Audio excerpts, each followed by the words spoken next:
किसान साथियों राम राम। आशा और उम्मीद करता हूं कि आप सब ठीक ठाक हो। साथियों, आप सभी को पता है कि मैं एक किसान हूं और किसान को इस समय खेत में बहुत ज़्यादा काम है, परंतु फिर भी बहुत से किसानों के जो फोन आ रहे हैं उन फोनों के उत्तर देने बहुत आवश्यक हैं। कुछ किसानों को तो मैं फोन पर बता देता हूं, परंतु फिर भी बहुत से किसान लगातार ये फोन कर रहे हैं कि ताऊ जी सरसों की बिजाई करें या न करें। इसका सबसे बड़ा कारण जो पिछले साल सरसों के अंदर मरगोजा की मार हुई और किसान बहुत ज़्यादा परेशान हुआ, वो सबसे ज़्यादा बड़ा कारण सामने निकल के आ रहा है।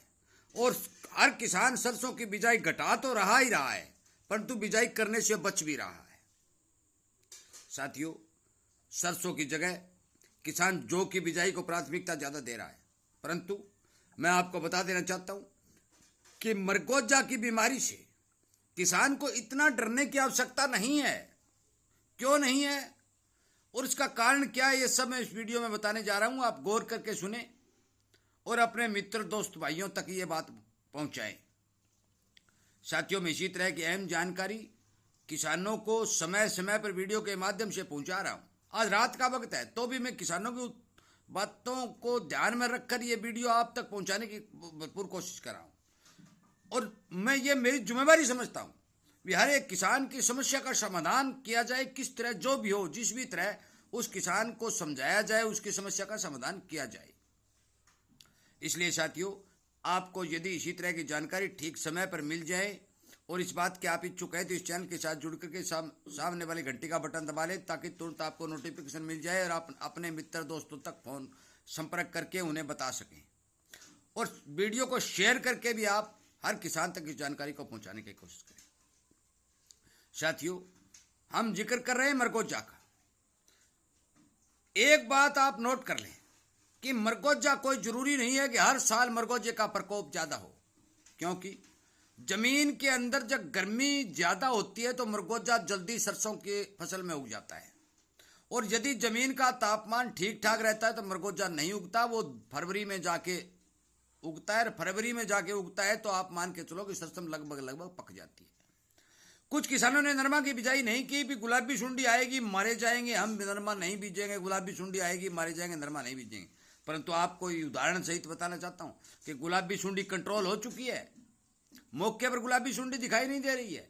मैंने गुलाबी सुंडी कंट्रोल करने के लिए जो स्प्रे बताई थी वो स्प्रे किसानों ने की और जहर की भी की, परंतु केवल 1-2% खेतों को छोड़कर गुलाबी सुंडी कहीं दिखाई नहीं दे रही है। कंट्रोल हो गई, मौसम के हिसाब से कंट्रोल हो, दवाई से हो, जो भी हो, पर कंट्रोल हो गई। पर जिस किसान ने नरमा की बुआई नहीं की उसे तो बेचारे को लॉस हो गया, क्योंकि ग्वार उसने बिजाई की नहीं और मूंग मोट। और यदि ग्वार की बिजाई उसने की तो या तो ज्यादा बरसात से खराब हो गई थी या कम बरसात से। कई जगह बरसात बहुत ही कम हुई है तो 1 2 4 5 मन का उतार आ रहा है। साथियों, ये बात आप न सोचे कि अब की बार जरूरी कोई मरगोजा आएगा। हो सकता है कि मरगोजा नए भी आए, परंतु यदि आ भी जाता है तो भी मैं आपको बता देना चाहता हूं कि पिछले साल मैंने 300-400 एकड़ के अंदर स्प्रे करवाई थी। उससे पिछले साल मैंने 20-25 एकड़ में करवाई थी।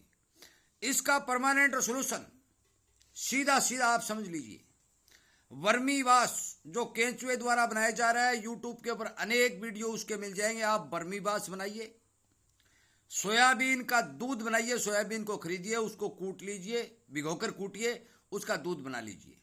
1.5 लीटर वर्मीवाश और 1.5 लीटर सोयाबीन का दूध मिक्स करिए और 3 लीटर सामान को पर बिग्गा हो चाहे एकड़ हो आप उसमें डालते हैं स्प्रे के द्वारा।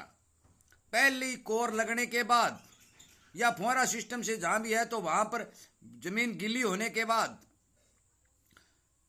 आप उसमें 3 टंकी या 4 टंकी डालते हैं तो प्रति टंकी 5 या 6 ml 41% वाली ग्लाइसोफेट जो राउंडअप के नाम से आती है वो मिला लें। आप मान के चलो कि आपका मरगोजा 60 और 70% कंट्रोल हो जाएगा। 20 दिन बाद में वही स्प्रे दोबारा फिर दोहरा दें, आपका मरगोजा फिर कंट्रोल हो जाएगा। जब 1.5-2 महीने तक आपका मरगोजा कंट्रोल रहेगा, काबू में रहेगा, तो आपकी सरसों का कुछ नहीं बिगाड़ सकेगा। ये पूरा फार्मूला मैं एक दिन वीडियो बना करके बोर्ड पर आपको समझाऊंगा कि वर्मीबास और सोयाबीन का दूध और ये राउंड अप कैसे काम करती है।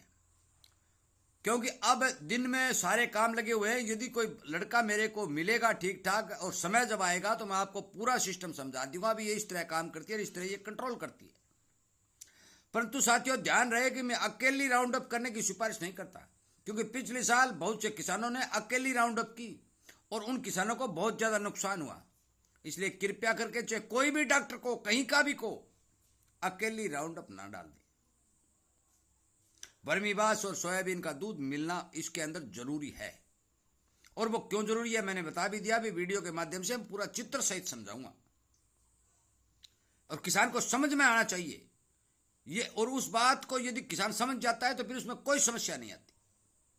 साथियों, मेरे नजदीक के किसान ये वर्मीबास और सोयाबीन का दूध यदि मेरे से ले जाना चाहते हैं तो मैं कुछ किसानों को तो मैं दे भी सकता हूं, और यदि मेरे से पास कोई मिलने आएगा तो मैं उन्हें बनाने का तरीका भी जरूर बताऊंगा। फोन पर मैंने आपको बता दिया कि सोयाबीन का दूध तो सीधा सीधा है, भिगोकर उसको भिगोना है, और वर्मीबास बनाने के तरीके दुनिया भर के फोन के ऊपर यूट्यूब पर मिल जाएंगे। इसलिए कृपया करके मेरी बात पर ध्यान दें, इग्नोर न करें, मरगोजा से इतना न घबराएं और सरसों की बिजाई को बहुत ही कम न करें, क्यों कुछ न कुछ सरसों जरूर बिजाई करें। कुछ किसान तो ये कह रहे हैं कि हम सरसों की बुआई करेंगे ही नहीं। साथियों, ऐसा नहीं है। हो सकता है कि सरसों की बम्पर पैदावार हो जाए और किसान को अच्छा फायदा हो जाए। यदि आप सरसों की बुआई नहीं करेंगे तो जौ की बिजाई करेंगे तो जौ का उत्पादन इतना बढ़ जाएगा कि मंडियों में भाव बहुत डाउन आ जाएंगे और आपको नुकसान हो जाएगा। साथियों, मेरा आपसे विनय निवेदन है कि कुछ हद तक आप यदि जौ बीजते हैं तो कोई दिक्कत नहीं, परंतु फिर भी सरसों आप जरूर लगाएं। मैं बहुत से किसानों से ये भी सुन रहा हूं कि बीज नकली मिल रहे हैं। देखो भाई, प्राइवेट वाले नकली भी बेचेंगे, असली भी बेचेंगे, उस बात का मेरे पास इलाज नहीं है।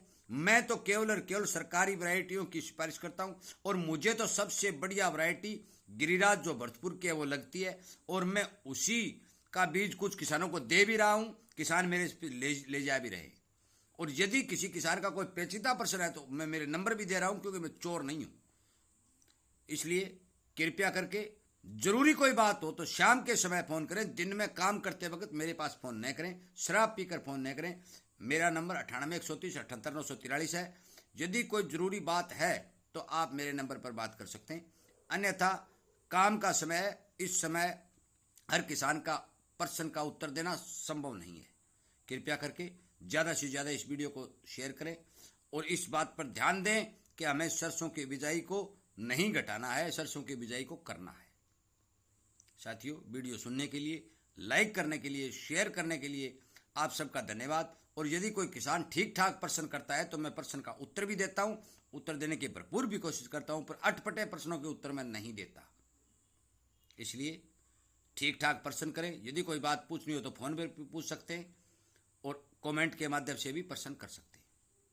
साथियों, इन्हीं शब्दों के साथ मैं इस वीडियो को विराम देता हूं, और वीडियो या चैनल के साथ जुड़ करके, किसानी चैनल को बढ़ा करके किसान को जागरूक करने का जो आप काम कर रहे हैं उसके लिए मैं आपका धन्यवाद करता हूं।